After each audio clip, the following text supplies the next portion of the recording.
सभी का हमारी खास पेशकश शेयर बाजार सबका अधिकार में, जहां पर अब बारी आती है दर्शकों के सवालों के जवाब देने की। और इस शो में आप भी अगर हिस्सा लेना चाहते हैं तो एक क्यूआर कोड है जहां पर आप अपने सवाल हम तक पहुंचा सकते हैं। आपको बस क्यूआर कोड को स्कैन करना है। स्कैन करते ही आप एक व्हाट्सएप नंबर से जो है वो जुड़ जाएंगे और जुड़ते ही अपने सवाल हम तक पहुंचा सकते हैं। इस शो की कोशिश यही है कि आपको शेयर बाजार से जोड़ा जाए, लिहाजा फाइनेंशियल प्लानिंग से जुड़ा कोई भी सवाल अगर आप हमसे पूछना चाहते हैं तो आप अपने सवाल हम तक पहुंचा सकते हैं। इस खास पेशकश में हमारे साथ मेहमान भी जुड़ गए हैं। समीर शाह हैं, head online business Axis Securities के। समीर, आपका स्वागत है और सवालों का सिलसिला भी शुरू करते हैं। पहले दर्शक क्या हमारे साथ फ़ोन लाइन पर हैं? चलिए, यूट्यूब से विवेक का हम सवाल लेंगे और देखते हैं इनका सवाल। अगर एक बार स्क्रीन पे फ्लैश हो जाए, समीर आपके पास भी इनका सवाल होगा। और 25 साल की उम्र है और ये निवेश करना चाहते हैं 20 साल के लिए। 2 फंड में 5,000 रुपये ये डाल रहे हैं और 20 साल में रिटायरमेंट की इनकी प्लानिंग है, जिसके लिए जो है इन्हें निवेश करना है। और चलिए, यही इनका सवाल है विवेक जी का। और इसमें ये कैसे आगे बढ़ सकते हैं। इनके पास ABSL PSU इक्विटी है, HDFC का स्मॉल कैप है, ये कह रहे हैं, जिसमें ये पैसे लगा रहे हैं। 3,000 रुपये और 2,000 रुपये इनकी मंथली SIP है। बताइएगा समीर।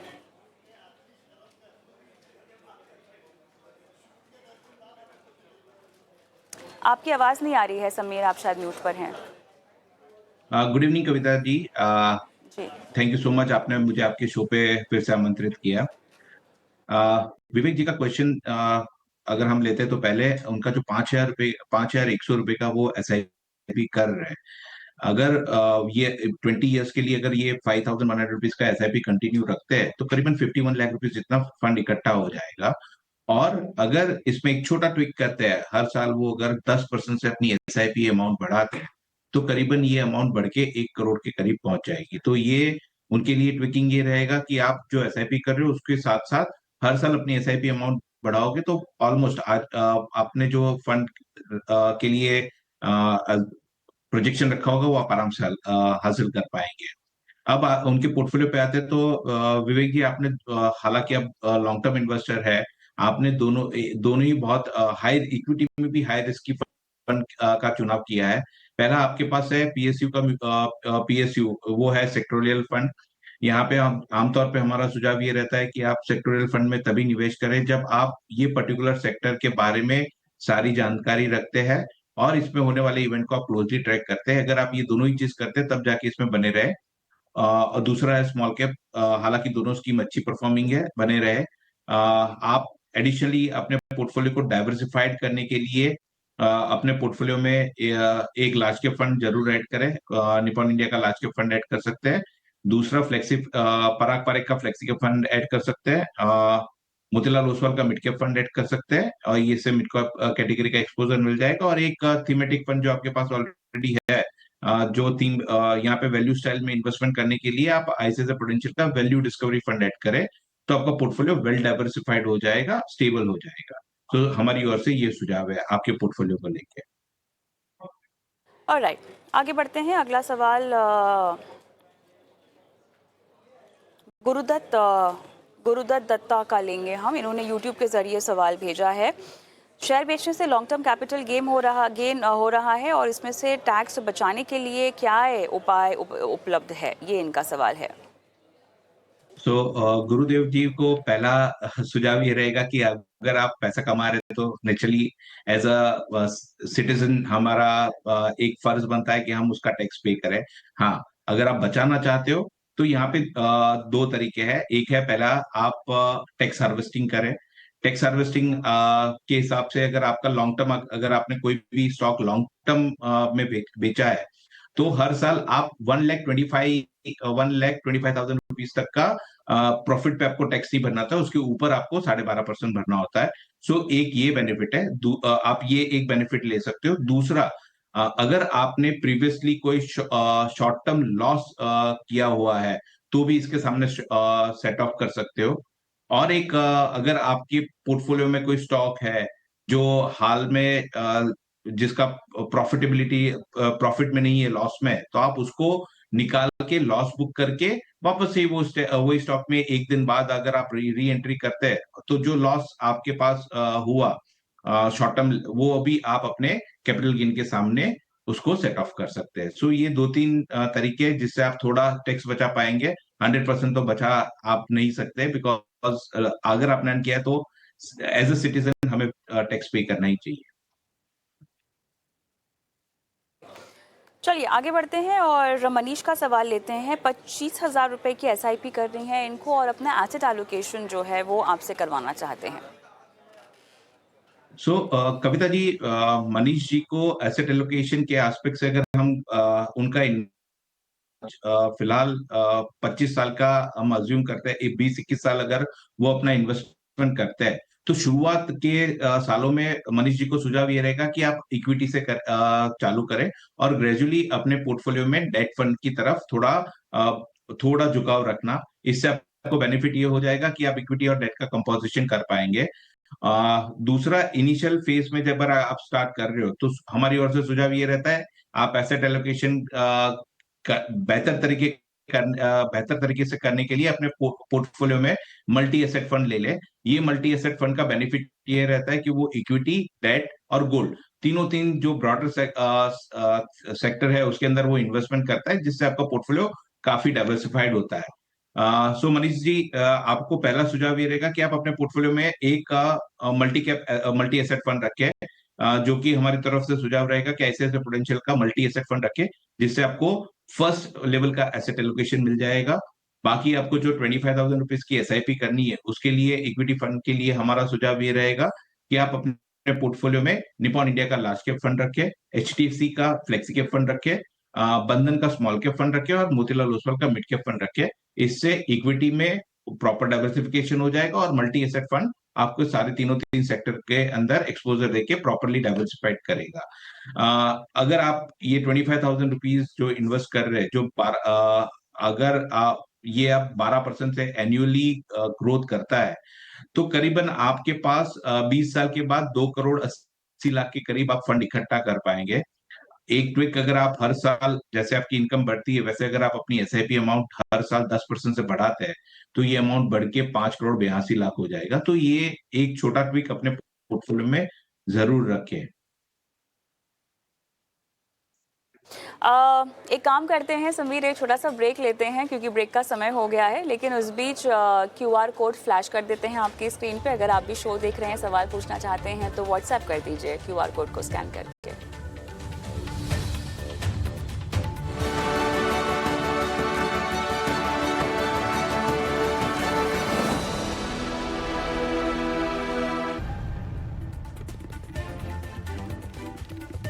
Welcome back. शेयर बाजार सबका अधिकार आप शो देख रहे हैं, जहां पर हम आसान भाषा में शेयर बाजार में कैसे आप प्रवेश कर सकते हैं, कैसे जुड़ सकते हैं, निवेश कर सकते हैं, आपको समझा रहे हैं। एक क्यूआर कोड के जरिए अपने सवाल हम तक पहुंचा सकते हैं। क्यूआर कोड को स्कैन कर लीजिए, व्हाट्सएप नंबर पर आप जुड़ जाएंगे और वहां पर अपने सवाल आप जो हैं हमें छोड़ सकते हैं, हमें भेज सकते हैं। समीर मेरे आज के मेहमान हैं जो आपकी लाइफ फाइनेंशियल प्लानिंग कर रहे हैं हमारी इस बेहद खास पेशकश में। और समीर, शैलेंद्र सिंह का सवाल लेंगे। टोटल एसआईपी इनकी 32,500 की है। फंड्स काफ़ी सारे हैं, 10 फंड्स हैं। मैं सभी फंड्स का नाम नहीं लूँगी, लेकिन आप के पास डिटेल्स होंगी। 10 से 12 साल तक इन्वेस्ट करना चाहते हैं। 10% कह रहे हैं कि स्टेप अप भी करेंगे। फंड्स अच्छे हैं या नहीं, ओवरलैप है या नहीं, और 2 CR इनका टारगेट होगा समीर। तो शैलेंद्र जी, आप आपकी जो अभी 32,500 की एसआईपी चल रही है, और आप हर साल 10% से अपनी एसआईपी बढ़ाना चाहते हैं, अगर ये आप 12 साल तक कंटिन्यू रखते हैं, तो आप अपने जो टारगेट 2 करोड़ रखा है उससे काफी करीब आ जाएंगे। आप करीबन 1 करोड़ 71 लाख रुपए इकट्ठा कर पाएंगे। हालांकि आपका टारगेट 2 करोड़ का है, तो यहाँ पे आपको अपने इन्वेस्टमेंट की जो अमाउंट है उसमें थोड़ा बदलाव करने की जरूरत रहेगी। या तो उसमें एक ऑप्शन रहेगा कि आपका जो 32,500 का एसआईपी चल रहा है, वो आप अभी इमीडिएट बढ़ा के 38,000 करते हैं, तो भी आप अपना टारगेट अचीव कर पाएंगे। या फिर आप अपने जो भी 32,500 की एसआईपी चल रही है वो कंटिन्यू रखें। इंस्टेड ऑफ 10% आप अगर उसको 13% से अपनी एसआईपी को हर साल बढ़ाते हैं, ये दोनों सिनारियों में आप अपना टारगेट जो 2 करोड़ का रखा है वो आप आराम से हासिल कर पाएंगे।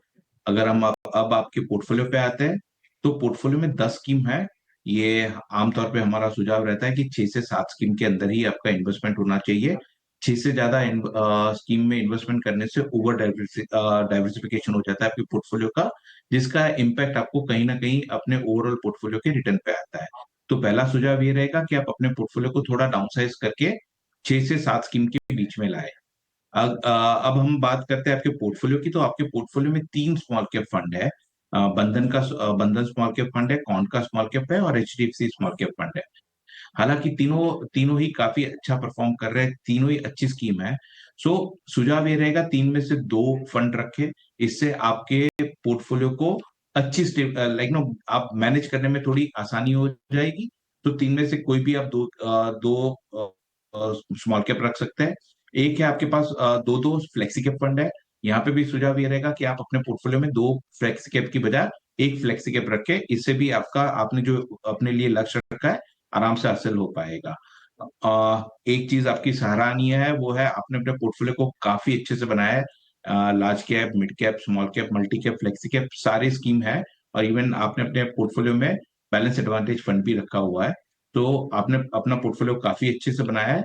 आप हाल फिलहाल कोई भी पोर्टफोलियो में चेंज करने का सुझाव नहीं है। जो मैंने आपको जहां ओवरलैपिंग है उसमें आपको थोड़ा बदलाव करने की जरूरत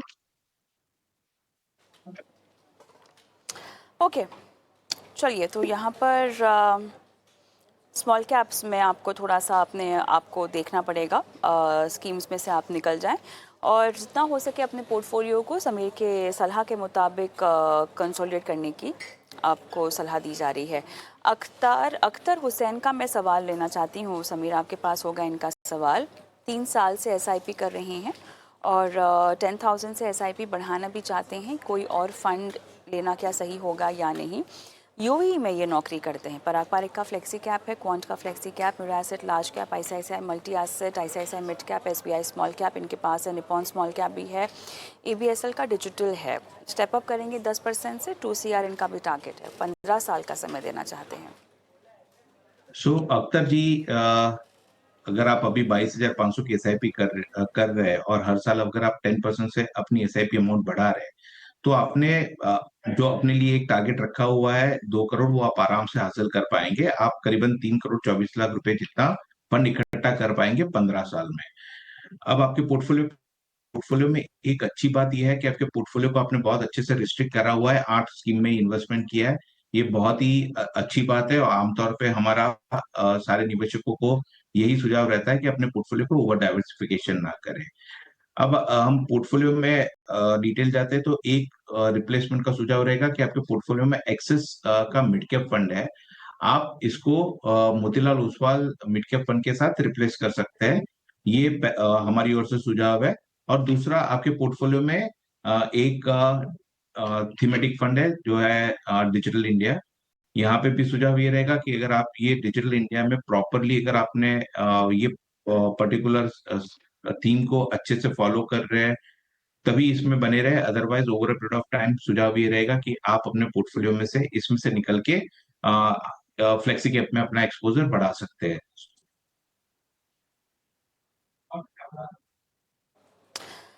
चलिए, तो यहाँ पर विस्तार से आपने लोगों के सवालों के जवाब तो दे दिए हैं, लेकिन अधिकतर समय जो अब देखा जा रहा है, मेरे ख्याल से लोगों में निवेश करने को लेकर थोड़ी सी रिटेल इन्वेस्टर्स में खासतौर से हम देख रहे हैं समीर के कॉन्फिडेंस बढ़ता हुआ दिखाई दे रहा है। जो सवाल आ रहे हैं उनमें लगता है कि वो रुकना चाहते हैं और एक निवेश का प्रोसेस है जिसको वो फॉलो करना चाहते हैं। कहाँ गलती ना करें इस प्रोसेस में? सो कविता जी, पहले तो आपने जो जो आपने पॉइंट रखा है वो मैं उसको एक रिसेंट एग्जांपल के साथ कोट करूंगा कि आमतौर पे हमने पहले क्या देखा गया था कि जब भी मार्केट डाउन होता है, वो सिचुएशन में रिटेल निवेशक अपना पोर्टफोलियो खाली करते थे और बढ़ते हुए मार्केट में इन्वेस्ट करते थे। इस बार आपने देखा पिछले 6 महीने से जो मार्केट में करेक्शन आया है, वॉलिटिलिटी देखिए, ये फेज में इन्वेस्टर ने अपना विश्वास मार्केट पे बनाए रखा है और लॉन्ग टर्म के गोल को अच्छे से फॉलो किया है। इससे उनके पोर्टफोलियो पे काफी अच्छा इम्पैक्ट आया है। अब जो मिस्टेक नहीं करनी चाहिए वो है, जब भी हम इन्वेस्टमेंट करते हैं, तो हमारा गोल ऑलवेज लॉन्ग टर्म का रखना चाहिए और जो शॉर्ट टर्म की आती हुई वॉलेटिलिटी है, उसको जैसे इनिशियल ईयर में जब भी आप इन्वेस्टमेंट करते हो, जैसे किसी ने 6 महीने पहले इन्वेस्टमेंट किया है या 1 साल पहले किया है, यहाँ पे पॉसिबल है कि वो अपने पोर्टफोलियो को नेगेटिव रिटर्न में देखते हैं और यहाँ पे सबसे ज्यादा वो गलती होने का चांस होता है कि अपने इन्वेस्टमेंट को नेगेटिव रिटर्न में होता हुआ देख वो अपनी एसआईपी स्टॉप करते हैं। बट जब हम इन्वेस्टमेंट करते हैं तो लॉन्ग टर्म के हिसाब से इन्वेस्टमेंट करते हैं। मार्केट की जो शॉर्ट टर्म वॉलेटिलिटी है उसको आप ज्यादा ना देके और अपने अच्छे फंड में अगर आपका स्कीम सिलेक्शन अच्छा है तो इन्वेस्टमेंट में बने रहें। ऑलराइट, चलिए मेरे ख्याल से समय से भी समाप्त हो गया है और इसी सीख के साथ समीर आपका बहुत बहुत धन्यवाद, आपने समय दिया। हमेशा हर वक्त गुरुवार के दिन जुड़ते हैं हमारे साथ इस खास पेशकश में और लोगों की फाइनेंशियल जर्नी में उनकी सहायता करते हैं। बहुत बहुत धन्यवाद आपका आज भी जुड़ने के लिए। चलिए इसी के साथ मुझे भी इजाज़त दें, लेकिन जैसा कि इस शो में आप जानते हैं कि हम चाहते हैं कि आप अपने सवाल हम तक पहुंचाएं, तो QR कोड जो फ्लैश हो रहा है उसे स्कैन कर लीजिए, अपने सवाल हम तक पहुंचाएं।